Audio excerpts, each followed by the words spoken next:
poursuivre parce qu'aujourd'hui on est bavard, mais parce qu'on a un certain nombre de choses. Alors Philippe Liégeois souhaitait dire un mot du développement durable, vaste programme, comme dirait l'autre, le général. Merci Monsieur le maire. C'est juste un bref récapitulatif de la journée du développement durable qui s'est tenue le 4 juin dernier.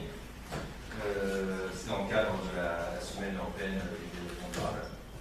Donc était présent sur place du Marais 4 juin, le CIVACRU, le Club, la police municipale pour graver les vélos, les associations Maison Lafitte Développement Durable, autour de l'Ivoire, Tomate et l'éco-organisme qui est mandaté par l'État, qui s'appelle Écologique, qui est chargé de récupérer les D3E. Donc les D3E sont les déchets, équipements électriques et électroniques. Et puis il y avait également la société Triadis qui, elle, gère tous les déchets toxiques. Alors, au niveau des tonnages récupérés ce samedi, on a récupéré au niveau des D3E 2,07 tonnes de déchets, donc des D3E, répartis comme suit, à peu près 50% de petits appareils ménagers et 50% d'écrans. Pour le tonnage des déchets toxiques, on est à 1 tonne 1. Alors le tonnage, pour info, est quand même très bon en termes de valeur, si on peut dire, même s'il est inférieur aux collectes habituelles, parce qu'il y a eu de la concurrence avec une première collecte qui a été effectuée, une collecte exceptionnelle de D3E, 2 mois plus tôt, le samedi 9 avril, près de 4 tonnes ont été collectées. Donc 4 tonnes plus 2 tonnes, ça fait 6 tonnes. Et si on compare aux années précédentes, on était aux alentours de 3 tonnes. En 2015 et 2014, 3 tonnes, et c'était déjà un record. Donc là, on a doublé le tonnage des 3 tonnes. Merci. Juste une petite annonce, la date de la prochaine fête du développement durable est fixée le 13 mai 2017. Ah oui. Et la prochaine collecte de D3E aura lieu le samedi 10 septembre de 9h à 13h sur le parking de l'église Saint-Nicolas, comme la dernière. Merci. Une nouvelle moins agréable, il faut bien informer le conseil municipal que le CIVACRU, qui disposait de la compétence collecte, qui en disposera jusqu'à la fin de l'année, perdra cette compétence à partir du 1er janvier 2017, en raison du fait que la communauté Grand Paris Sud-Seine-et-Oise souhaite l'exercer elle-même, et que, par conséquent, la communauté d'aglo à laquelle nous appartenons, qui nous avait délégué cette compétence, va être obligée, de par la loi, de l'exercer elle-même. Donc, on va passer les avenants. Ce n'est pas une bonne nouvelle pour 2 raisons. D'abord parce qu'on avait obtenu d'excellents résultats en raison du fait qu'on liait la compétence collecte et la compétence traitement, ce qui permettait une très grande réactivité. Et on avait atteint des taux de refus de moins de 15%, ce qui était les meilleurs d'Île-de-France. Il y a des doutes sur le fait de savoir, la possibilité de maintenir cette performance dans une organisation qui sera beaucoup plus diffuse et plus difficile à manœuvrer. Et enfin, il y a des coûts supplémentaires automatiques, parce que le CIVACRU subsiste, il restera un syndicat de traitement, mais c'est très généreux, c'est-à-dire le DGS, la personne chargée du budget et la secrétaire vont continuer à évidemment être payés, on ne peut pas les couper en rondelles, et ils seront payés 2 fois, une fois du côté de la collecte, on gardera les mêmes, voilà. D'accord. Décision, à mon avis. Oui, mais ça, je vais être tout à fait clair, ça a été un des monumentales que de casser ces syndicats qui fonctionnaient correctement, qui avaient pu fusionner petit à petit, et de le mettre dans les autorités, c'est comme pas ta caisse innommable. Je peux vous dire que, comme disait l'ingénieur Taboury, attendez-vous à ce que les dépenses publiques augmentent largement à partir de l'année prochaine sur le théâtre. Jannick Géhin, pour 2 faits culturels. Donc, notre opération de défense et promotion de la langue française s'est bien passée. Elle touche un grand nombre de personnes, elle touche les écoles, les collèges, la bibliothèque, les résidences de personnes âgées, les ateliers d'écriture et les associations. En tout, 400 personnes sont touchées directement, sans compter le théâtre et les conférences, ni les panneaux de poésie pour le printemps des poètes qui ont été accrochés sur les grilles de la mairie. Donc on touche des personnes de 7 à 90 ans à peu près et on arrive à les faire travailler ensemble, ce dont nous sommes très satisfaits. Ce dispositif 10 mois 10 mots donc, est géré avec le ministère de la Culture et celui de l'Éducation nationale. Et notre ville a donc été valorisée sur le site du ministère. L'année prochaine, les mots sont déjà sortis, ça s'appellera les mots de la toile. Et donc nous ferons une restitution le 20 mai 2017 en espérant qu'il y ait moins de pluie que cette année. Deuxième point, donc, le festival de jazz s'est terminé hier soir. C'est un vrai succès. Plus de 2500 personnes sur le in et sur le off. Donc c'est un festival qui prend beaucoup d'importance avec un budget assez important, de l'ordre de 90 000 €, ce qui correspond à une augmentation très significative avec un grand nombre de partenaires, puisque la ville est un des partenaires, mais il y a aussi des partenaires privés et d'autres partenaires professionnels. Il y a 8 concerts, dont une création. Donc c'est un festival qui grossit vraiment en importance et en qualité, avec de grandes retombées médiatiques.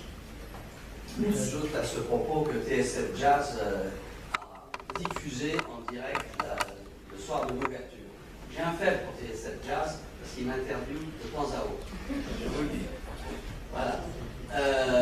L'empereur, Madame Vivien.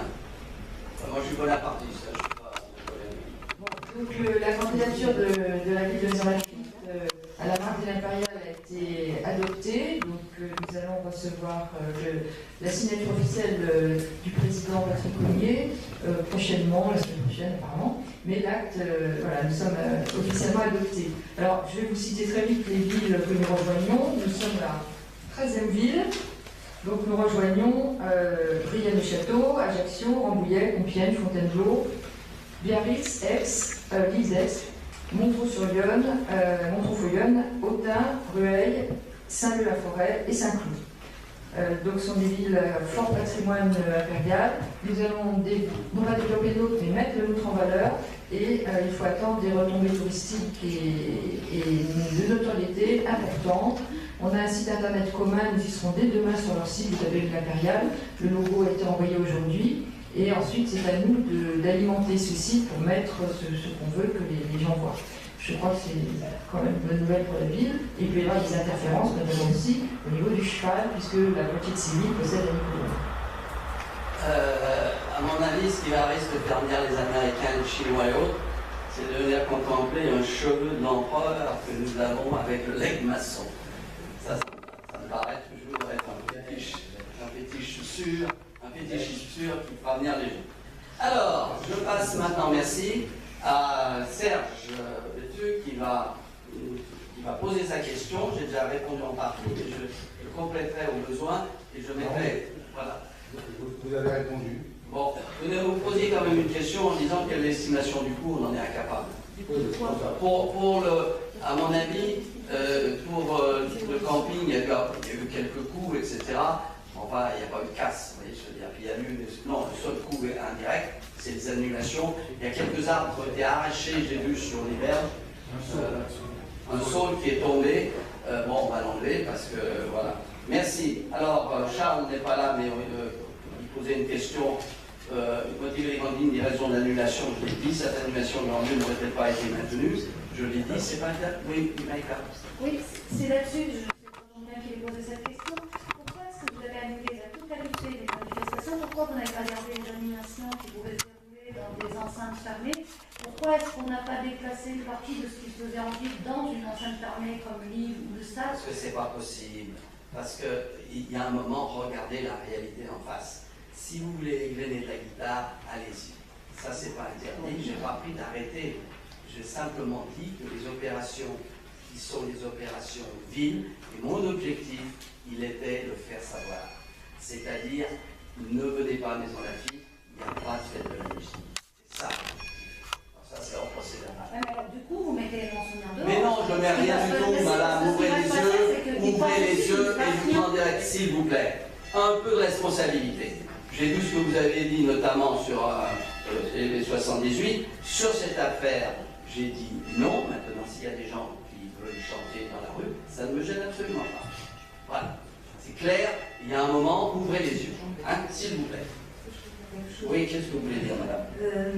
En ce qui concerne les manifestations qui sont en lieu clos, je voulais dire qu'il n'y en avait aucune qui était Il n'y avait prévue. rien dans la cahier de liste, on les avait Il y a les dernières manifestations en lieu fermé, c'était il y a 2 ans. Donc on a eu à Malesherbes un concert du Festival de Jazz d'ailleurs qui était complètement gratuit. Et comme les dates date ne concorde pas, ni l'année dernière ni cette année, rien n'était prévu.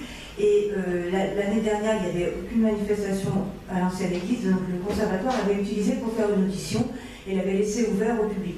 Donc cette année, pour des raisons de planning du personnel, on a demandé de faire l'audition dans le conservatoire, de manière à ne pas du tout ouvrir l'ancienne église. Donc on n'avait rien de prévu. Sur quelques maisons de retraite, il y a des concerts, donc à partir de là, ils font exactement ce qu'elles veulent. Oui, Voilà. heureusement. Mais il n'y a pas d'heureusement. Ce qui est dommage aussi, c'est que vous ayez communiqué sur l'annulation de la fête de la Et musique. c'est volontaire, madame. C'est volontaire, de manière à ce que se dise partout, effectivement, il n'y a pas de fête de la musique à Maison de la Fille. De manière, écoutez un instant et faites marcher vos neurones. À un moment, il faut se faire savoir que partout, effectivement, il n'y a pas de fête de la musique. Et que des gens qui vont venir d'ici ou de là ne viennent pas en disant c'est pas la peine, il ne se passe rien. Maintenant, si vous voulez donner. C'est ça l'objectif. C'est quand même extraordinaire. Et je vous en dirai tout à l'heure davantage. Parce que là, vous tomberez de votre chaise. Bien.